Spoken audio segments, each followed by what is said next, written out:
Hi friends, మీకు కనుక ఈ వీడియో నచ్చినట్లయితే తప్పకుండా లైక్ చేయండి.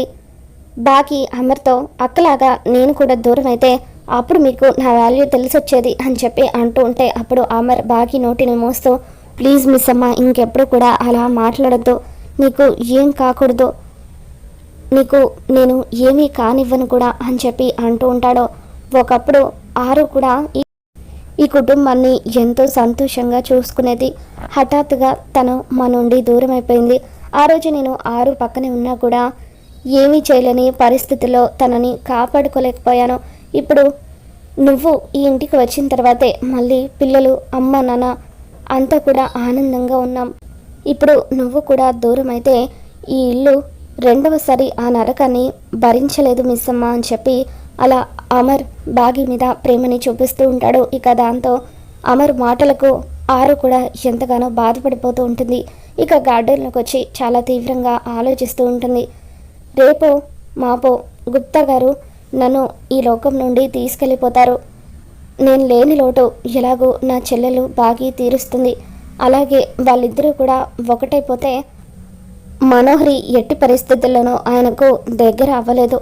అందుకే ఎలాగైనా సరే ఆయనను బాగిని ఒకటి చేయాలని చెప్పి ఆరు ఆలోచిస్తూ ఉంటుంది. ఇక ఇంతలో గుప్తా ఆరు దగ్గరికి వస్తాడు. బాలిక, ఏ విషయం గురించి ఆలోచిస్తున్నావు? పౌర్ణమి రాబోతుంది కదా, నువ్వేం చేయబోతున్నావు అని చెప్పి గుప్తా అడుగుతూ ఉంటాడు. ఇక దాంతో ఆరు, నేనేం చేయాలో ఆల్రెడీ నిర్ణయించుకున్నాను గుప్తా గారు, కానీ ఎట్టి పరిస్థితుల్లోనూ మీకు మాత్రం చెప్పను అని ఆరు అంటూ ఉంటుంది. ఇక దాంతో గుప్తా, ఈ బాలిక మళ్ళీ ఏదో చేసేలాగే ఉంది, ఏదో ఒకటి చెప్పి మాయ చేసి ఈ బాలికను మా లోకానికి తీసుకెళ్ళిపోవాలి. ఎట్టి పరిస్థితుల్లోనూ పౌర్ణమి రోజున వేరొకరి శరీరంలోకి ఈ బాలికను ప్రవేశించనివ్వకూడదు అని చెప్పి గుప్తా అనుకుంటాడు. ఇక తర్వాత గుప్తా ఆరుతో, బాలిక, నువ్వు ఇక్కడే ఉండి బాధలు పడే కంటే మా లోకానికి వచ్చేయచ్చు కదా అని చెప్పి నువ్వు ఒక్కసారి అను, మా లోకానికి తీసుకెళ్ళిపోతాను అని చెప్పి గుప్తా అంటూ ఉంటాడు. ఇకప్పుడు ఆరు, లేదు గుప్తా గారు, నేను తప్పకుండా మీ లోకానికి వస్తాను, కానీ నాకు ఒక్కరోజు టైం ఇవ్వండి. ఇది నాకు ఆఖరి పౌర్ణమి కదా, ఈ పౌర్ణమి తర్వాత నన్ను మీరు తీసుకెళ్ళిపోవచ్చు అని చెప్పి ఆరు అంటూ ఉంటుంది. బాలిక తీసుకెళ్ళిపోవచ్చు అంటే ఈ పౌర్ణమి రోజున అసలు ఏం చేయబోతుందని చెప్పి గుప్తా ఆలోచిస్తూ ఉంటాడు. ఇక పౌర్ణమి గడియలు మొదలవుతూ ఉంటాయి. అప్పుడు మనోహరి ఎలాగైనా సరే ఈసారి ఆ ఆరుని బంధించాలి అని చెప్పి ఆలోచిస్తూ ఉంటుంది. ఇక ఇంతలో ఘోర మనోహరికి ఫోన్ చేస్తాడు.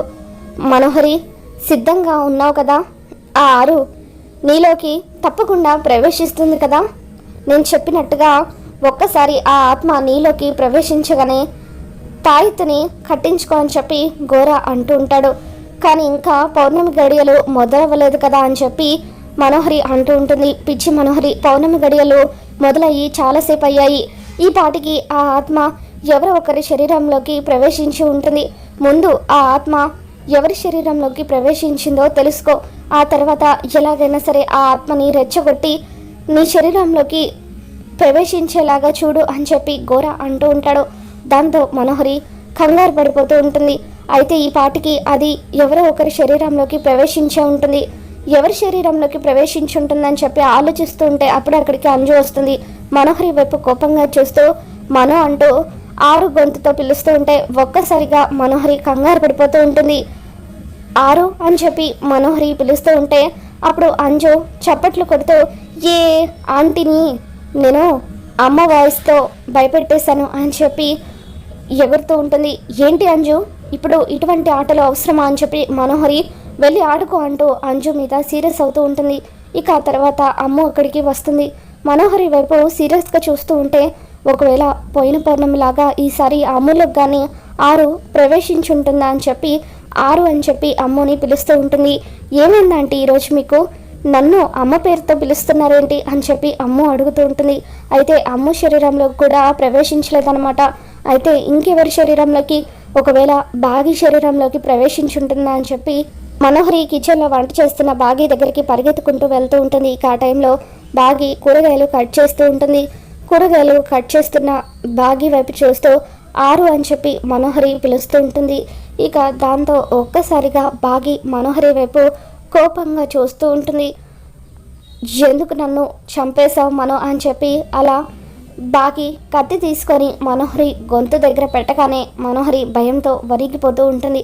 ప్లీజ్ అరు, నన్ను వదిలేసి నన్ను ఏం చేయొద్దు, ఎంతైనా నేను నీ ప్రాణ స్నేహితురాల్ని కదా అని చెప్పి అలా మనోహరి అంటూ ఉంటే ఇకప్పుడు బాగిలోకి ప్రవేశించిన ఆరు ఆ కత్తిని పక్కన పెట్టేసి, చావు భయం ఎలా ఉంటుందో ఇప్పుడు నీకు అర్థమైందా మనో, నిన్ను చంపాలంటే అది నాకు 1 నిమిషం పని, కానీ ఇంకా నిన్ను చంపకుండా ఎందుకు వదిలేస్తున్నానో తెలుసా? ఏ తోడు లేకుండా అనాథాశ్రమంలో ఒంటరిగా పెరిగిన నాకు స్నేహితురాలిగా ఒక తోడుగా ఉన్నావు కాబట్టి ఆ ఒక్క కారణం చేతనే నేను నిన్ను ఏమీ చేయకుండా వదిలేస్తున్నాను. కానీ నువ్వు నా పిల్లల జోలికి కానీ, నా భర్త జోలికి కానీ, నా చెల్లెలు బాగి జోలికి కానీ రావాలని చూస్తే మాత్రం ఎట్టి పరిస్థితుల్లోనూ నీ ప్రాణం తీయడానికి కూడా నేను వెనకడను. మర్యాదగా ఇక్కడి నుండి వెళ్ళిపో, అప్పుడు నీ ప్రాణాలైనా దక్కుతాయని చెప్పి బాగిలోకి ప్రవేశించిన ఆరు మనోహరికి వార్నింగ్ ఇస్తూ ఉంటుంది. మరో పక్క గుప్తా యమధర్మరాజుతో మాట్లాడుతూ ఉంటాడు.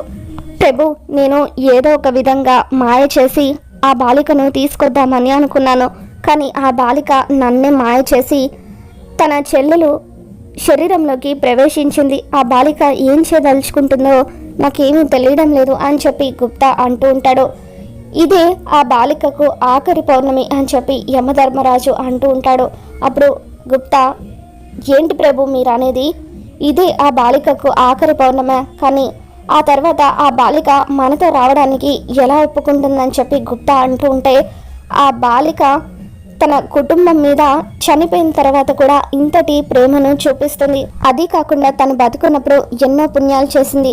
వాటి ఫలితంగా నేను ఆ బాలికకు ఒక వరం ఇవ్వబోతున్నాను. అదేంటంటే మళ్ళీ తను తన చెల్లెలి కడుపున బిడ్డగా ఆ కుటుంబంలో జన్మించబోతుంది. మళ్ళీ వాళ్ళందరి ప్రేమ అభిమానాలను తను పొందబోతుంది అని చెప్పి యమధర్మరాజు గారు అంటూ ఉంటారు. దాంతో గుప్తా, అంటే ఈ బాలిక మళ్ళీ ఆ కుటుంబంలో పసిబిడ్డగా జన్మించి తన కుటుంబం మధ్యలోనే ఉంటూ అందరి అభిమానాలను పొందబోతుందన్నమాట అని చెప్పి, చాలు ప్రభు, ఇప్పుడు నాకు కూడా సంతోషంగా ఉంది. ఆ బాలిక తన కుటుంబం మీద పెంచుకున్న ప్రేమను చూస్తే నాలో కూడా ఎంతో బాధ కలిగింది. అటువంటిది ఇప్పుడు మీరు ఇచ్చిన వరంతో ఆ బాధ అంతా కూడా పోయింది అని చెప్పి ఇక గుప్తా అలా యమధర్మరాజుకి దండం పెడుతూ ఉంటాడు. బాగిలోకి ప్రవేశించిన ఆరు ఆ రోజంతా కూడా ఎంతో చక్కగా ఇంట్లో అందరికీ కూడా వంటలు చేసి వడ్డిస్తూ ఉంటుంది.